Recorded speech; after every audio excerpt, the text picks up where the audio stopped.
right, so I am now recording, and I want to say welcome. I'm going to jump into things, and if anybody else, if you could turn off your video, hide your video so that you're. Just want to make sure everybody's just looking at. Probably they're just looking at my screen here, but okay. Tonight I'm going to talk about how to write a good introduction paragraph. Exactly how I'd like to see it organized for the rest of your quarter. If you use my technique in your college classes as well, it should do well, go a long way to help you be successful. I've taught writing and writing essays for many years, and students that learn how to just kind of follow the system seem to be really fairly successful. So, and plus I have kids of my own have been very successful in college in their writing classes as they followed it. So here we go. And I talked a little bit about the introduction paragraph, and that is, in some ways, it's your most important paragraph in an essay because it really sets the tone, it gets the organization of the paper, and most importantly, it gives this thing called a thesis statement, okay? Now, if you've watched my little mini video that I've sent out, you may have heard me talk about these things about your essay, but every good essay should have a good hook. You should start off your introduction paragraph. You need to have these three things: the green, the blue, at the very minimum, the green, the blue, and the red that's on the screen here, okay? And the reason why you have a good hook is because as a writer, you want to do something to engage the reader. You want to ask a question or two, or you want to have a perfect quote that you found from your reading on animal rights, um, or something. And I spelled it out. I often tell my students, if you're going fishing, you want to cast out a line here. So it spells cast here. I'm kind of circling it on the screen. It's this idea that you're casting out a line to grab your reader's attention. You can ask questions, that can be as simple as, do you love to barbecue? What is your favorite kind of meat? Have you ever thought about, and then follow that with another question. Have you ever thought about who or what gave its life so that you could have that meal if you were a vegetarian and you wanted to start leaning that way? Or, um, there's all kinds of questions you can ask, but sometimes that's a nice technique to begin an essay. Sometimes a shocking fact could be really perfect. Let's say I wanted to really shock my audience, my reader, into the idea that animals are really being mistreated, for instance. And so I started off with, did you know that every year we slaughter 14 million pigs in America, or something like that? Some fact that you found. Or did you know in America they spray hairspray into the eyes of rabbits when they test on them in order to find out if they're safe for humans? So those are some kinds of things that you can use. Now, you don't want to make them up. You got to actually find real facts, and you would want to cite where you got it from. But if you use that fact, but the idea is that you want to begin your paper with a hook. Okay. All right. I'm going to move beyond that into the blue here. And in every good essay, you're going to want to give the background. The background right here is, in a controversial essay, it is to explain the two sides, okay? So if for instance, if I'm doing an essay on, I'm going to change color here just so it works a little bit better. If I'm doing an essay, in this case, on animal rights, then I want to give a little bit of background on what people inside A believe and why they believe it. So I could talk about animal rights activists and vegetarians and even vegans strongly believe that we are mistreating animals and they should have equal rights and be treated much more kindly. And then my next sentence might be because they love us, they're helpless, they trust us, and you might list the reasons. So it's like a 2-sentence explanation of what and why. And then do the same for side B. You want to give what they believe and why they believe it. So you might say, on the other hand, and by the way, that's a good technique, use a phrase like that, on the other hand, and explain what people who don't believe that animals should have the same rights as us. There are many who believe that, they love their meat and they love their pets, but they don't believe they should have the same rights as us because they're unwilling to give up steak and hamburger and barbecue, or because maybe for religious reasons, or any other number of reasons. Okay.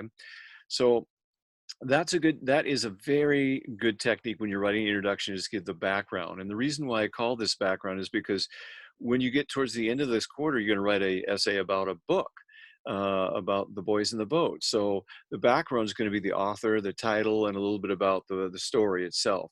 So the background depends on the kind of paper. For a history paper, it might be if you were writing about the causes of World War One, for instance, you might give a little bit of background about who the sides were and what they were upset about. All right. Now, in this particular essay, especially for a argumentative essay, the yellow here, ask a rhetorical question, is kind of a nice technique because, you can ask, I call it rhetorical because the answer is kind of implied or the answer is coming.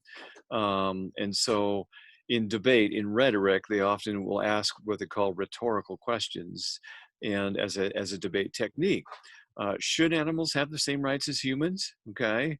And so I've done a hook here. I've talked about the background, what both sides say, and how one side say yes, one side says no, and then I could ask this rhetorical question. So, should animals have the same rights as humans? It sets up your thesis, okay? And the thesis here is generally a good thesis has kind of two parts to it, okay? And it usually always has, I shouldn't say usually, but it always is going to give your opinion, because a good essay should be about something that's controversial or debatable. You don't want to write a whole essay about pollution is bad. Well, that's not a good topic because everybody knows that. But the solutions for pollution, that could be debatable, okay? A whole essay on animals being mistreated, we know they are, but what's the solution to that? So you've got a debatable topic and you're giving your opinion. This part here is really, really important. You always want to be laying out your opinion in your thesis. So that's where last week when I talked about I drew this kind of a line here in this pendulum, and I told you guys some people are going to be for animal rights, okay, and really strongly for that, and they're going to be way over here, and they put their X on this part of the line, and some people are going to be against it, and they would put themselves over here, and they might be way over here and saying, animals are just not the same, humans are superior for any number of reasons, and they're not willing to give them a whole lot of rights. Some people are in the middle, some people are a little bit this way, and some people a little bit over here, okay? You get to decide where you are on the spectrum. That is what you're going to be declaring right here in your thesis. You're going to be laying this out, your opinion, okay? And now, this one right here, number 2, oftentimes, and not necessarily in this essay, I'm going to just kind of say this right off the bat, you would lay out your reasons for your main arguments for your belief, okay? So another one way to look at it is it's what you believe and it's why you believe it, okay? I believe if you said, animals should have rights as equal to humans, and then because of this, this, and this, you could lay out 3 reasons why. So anyway, that's something that you could do in this thesis statement, and we'll look at a couple in a second. You don't necessarily have to. However, to get you ready for college, I'm going to write a word on the screen here, the word I, okay? This word here, I'm going to put a circle around it and go like this, no I's, okay? So I want you to try to, in prepping you for college, write your whole paper and never put yourself in the paper, the first person I. Now, I know some of you right now are going, wait a minute, how am I supposed to give my opinion if I can't use the word I in it? So here's what you do. Oftentimes teachers will say, well, then use what's called third person, which means just state it as fact. So instead of saying, I believe animals are not equal to humans and should not have the same rights, you would just say, leave the I out and the believe part and say animals should not have the same rights and are not equal to humans, okay? You're just going to state it as a fact, not as a I believe, okay? So let me jump over to the next screen real fast here and show you a couple of examples of some sample thesis statements here, okay? Number 1, while it is clear that animals should be treated better than we treat them, okay? So what this example is, I'm kind of giving a clarification here that they should be treated better, okay? Some of you, you might agree with this one. We should treat them better. They should not have the same rights, okay? Now, tying this into my last slide here, do you see how there's no I in that sentence? It's just stated as fact. They should not have the same rights, okay? That's modeling, leaving the first person I out of an essay. You're just, everything you write in the essay, you're just arguing for it as if it's a fact, okay? Another analogy would be a lawyer. If a lawyer is arguing for your innocence in a trial, they might never say talk about themselves and say, I believe that my client is innocent. They would just say, my client, or this client is innocent. This client never committed this crime. um, John Doe was not at the scene of the crime, and John Doe has an alibi. They might never say, I believe. Okay, here's another example, number 2 in green here. Because they give us nothing but love and trust, and notice, by the way, a person could use these as 2 of their main arguments. Animals should receive the same thing from us. Okay, and this one's kind of clever. I didn't repeat love and trust, but you'll notice there's no I there, but it's laying out that they should have the same thing and they need love and trust from us. So kind of a nice thesis statement. It's very clear the position you're taking, okay? Example number 3 in blue here. Animals deserve our love and respect, but animals are not equal to humans, okay? Now, this one, again, is qualifying a little bit. It's kind of like my first one, where I'm talking about up here that we should treat them better.